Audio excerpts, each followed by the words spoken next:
Hello and welcome to this edition of Filter Kaapi. Today is the D-Day in both Telangana and Andhra Pradesh, and we have seen a lot of violence taking place, especially in Andhra Pradesh. Telangana has been largely peaceful.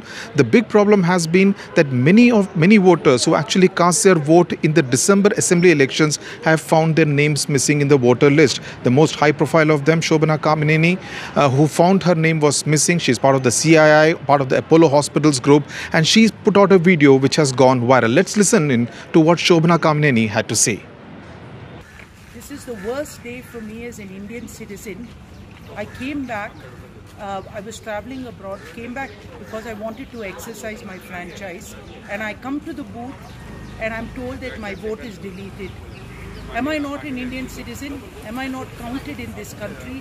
Is my vote not important? This I think is a crime. This is a crime against me as a citizen, and I will not tolerate it. I voted 2 months ago. I voted here for the assembly elections in November, and I came to the same booth and I'm told, plus this thing they spoke about a challenge vote is all lies. There is no challenge vote. They told us just to make you happy you can put something, but it will not be counted. So who is everyone trying to fool here? Are we not citizens? Do we not count? Are we not? Is our vote not important? I feel cheated today. There are other voters too, like Sonia Akula from Hyderabad, who travelled all the way to Peddapalli Lok Sabha constituency in Karimnagar district to find her name was also missing. Again, she, like Shobhana Kamineni, had cast her vote in the December assembly elections, but this time her name was missing. This is what she had to say. I'm Sonia Akula, and I didn't exercise my rights today. I didn't vote today in the parliamentary elections of Telangana. I did vote last time in the assembly elections 2019, but I don't know, I didn't find my name in the list this time. I've come all over from Hyderabad to Mantani, Peddapalli constituency to exercise my right, but I couldn't find. And according to EC rules, I have already tweeted so many times about challenge vote and or tender vote, but nobody here understands about challenge vote at least. I am very much disappointed with this thing, and there's no alternative for us other than tolerating this. I don't find any other solution.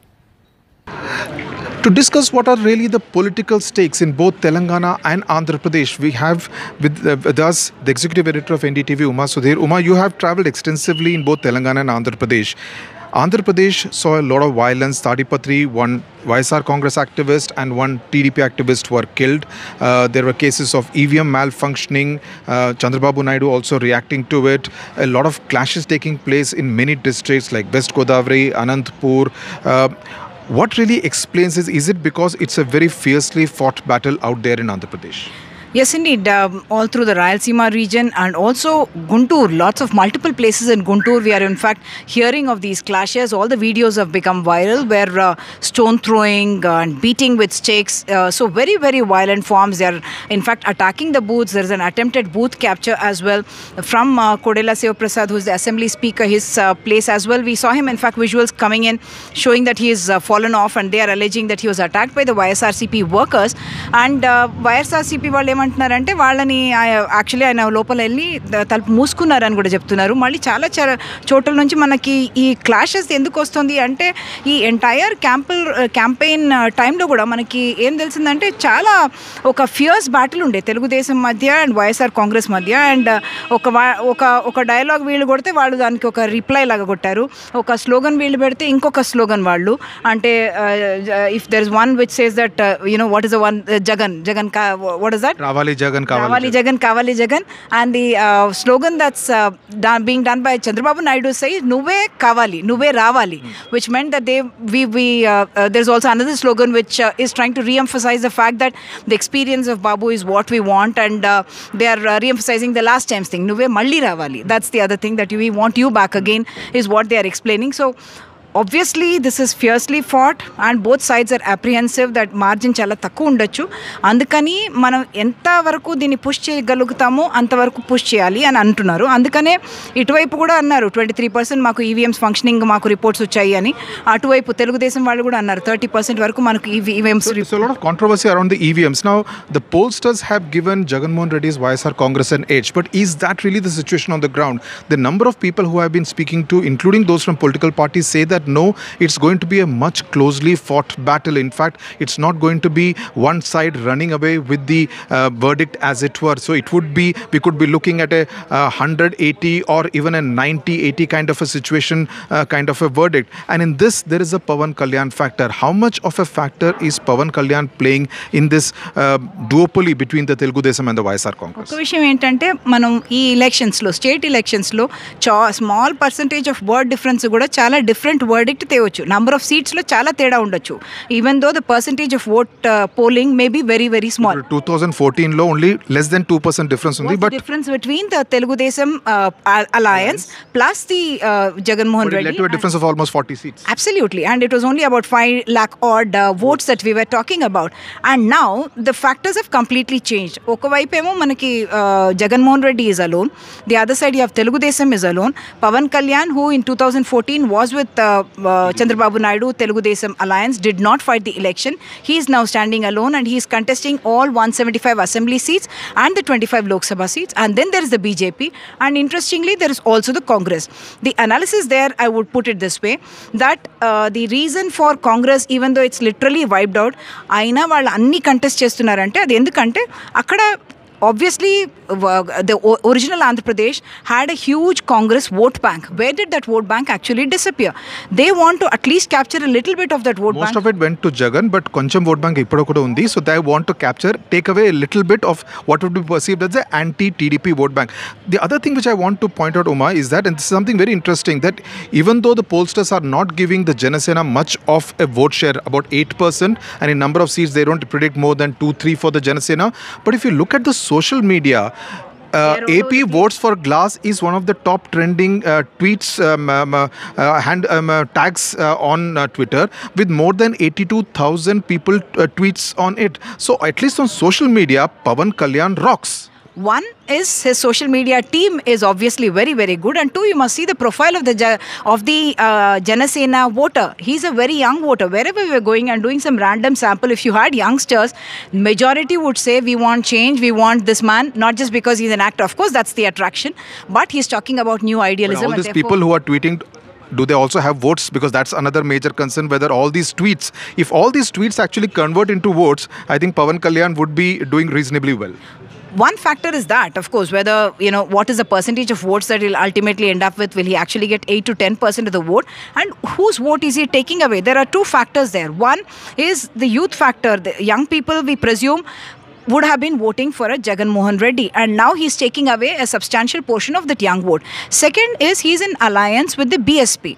BSP is a Dalit, then there is a Dalit Christian, which is seen as a Jagan Mohan Reddy vote bank, and if he's going to take away from that, that is a factor that is going to dent Jagan Mohan Reddy and therefore benefit Telugu Desam by contrast. Okay. Lastly, we saw Chandrababu Naidu acting a little differently from his usual self. Last day, after the campaigning was over, sitting in dharna at the Chief Election Officer's office. Is Chandrababu Naidu displaying some signs of panic and desperation? Chandrababu Naidu is obviously giving it all that he has, and that does show that he knows that he is up against a very strong opponent, and he has had 5 years of anti-incumbency. In that video that he put out in the last day of campaigning, he in fact says, if there is an anti-incumbency against my candidates, if you are angry with them, vote for me, he says, which shows that he is conscious of the fact that there has been problems with his candidates who are there. There is some anger against them, and he wants to make sure that the goodwill that he may enjoy or he may perceive to be enjoying, that he wants to capitalize on. The second thing is Chandrababu Naidu was a rather aloof politician, you would think. At one point, when we would, approach him for, shoots along with his family, he would be rather reluctant and say, I'm just going to do my official thing, stiff, breakfast. yeah, Yes, yeah. I'm not going to do this with my family and so on and so forth. Unlike a Y.S. Rajshekar Reddy and others, he would do that. But now you see him even taking his grandson Devansh for this political meeting, and then he had this photo shoot with his grandson, and every time you see him along with his family, so there is that image change, and he's also telling the people that I'm your elder son who's going to me bhavishyatu na bajyata, means your future is my responsibility. So there's an image makeover, and I would also suspect that those who are advising Chandrababu Naidu are telling him that if you're only going to reel out statistics and tell people are going to be bored, add some masala, which is what political talk is all about, political rhetoric is all about. Thank you very much, Uma. In fact, 2 points to add to what Uma said. Yes, there has been a rebranding of Chandrababu Naidu as Chandranna, similar to what Jagan has been rebranded as Jagan Anna by the YSR Congress. And yes, there is also a bit of the Jayalalitha model that don't look at the candidates, look at me. I am the person that you need to vote for the next 5 years in power. So essentially the vote, irrespective of who the candidate is, you need to vote for me. And the mistake probably what Naidu did, and perhaps what he has realized at the last minute, is the severe anti-incumbency against many of his MLAs. He actually, about 35 MLAs were changed, but what he did was, instead of giving it to a fresh face, he gave it to the sitting MLA's son, daughter or daughter-in-law. So in that sense, the anti-incumbency only got more reinforced as a result of the MLA also campaigning for the son or the daughter. So that's probably the mistake that Naidu made, which is why he's now emphasizing and insisting that your vote is going to be for me, for the Telugu Desam to rule for the next 5 years. That's it then on this edition of Filter Kaapi. Do keep watching as we bring to you election reports from the other southern states which are to go to polls in the next 2 weeks. Tamil Nadu, Karnataka and Kerala. And Tamil Nadu, I can tell you, is witnessing a very fascinating battle between the DMK-led alliance and the AIDMK-BJP-led alliance. That's it then. Do subscribe to Filter Kaapi for all the updates coming to you from South India on the elections. Thank you very much for watching.